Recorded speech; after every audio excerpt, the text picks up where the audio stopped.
సంవత్సరాల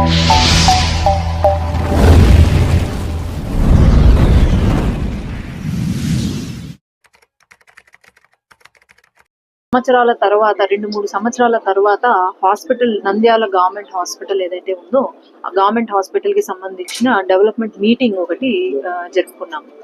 మనకు ఏంటంటే తెలుగుదేశం పార్టీ హయాంలో 10 బెడ్ల ఉన్న ఒక చిన్న ఆసుపత్రిని ఈరోజు 100 బెడ్లు చేశారు అంటే అది తెలుగుదేశం పార్టీ హయాంలోనే జరిగింది.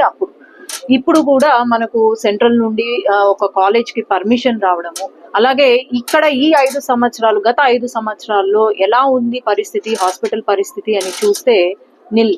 మరి నంద్యాలలో అనుకుంటా జగన్మోహన్ రెడ్డి అప్పుడు సీఎం వచ్చి ఈ నంద్యాల హాస్పిటల్ కి ఎంఆర్ఐ ఇస్తాను, సిటీ ఇస్తాను, పెట్ స్కాన్ ఇస్తాను అని చాలా పెద్ద పెద్ద మాటలు కూశారు.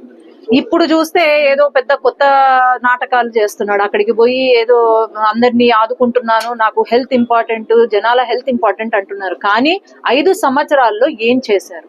ఇక్కడ ఈ హాస్పిటల్ నంద్యాల హాస్పిటల్ అంటేనే ఎవ్వరు రాలేని పరిస్థితి. అమ్మ మాకెందుకులే, ఇక్కడికి వస్తే చనిపోతారు పేషెంట్లు అనే పరిస్థితికి వచ్చింది.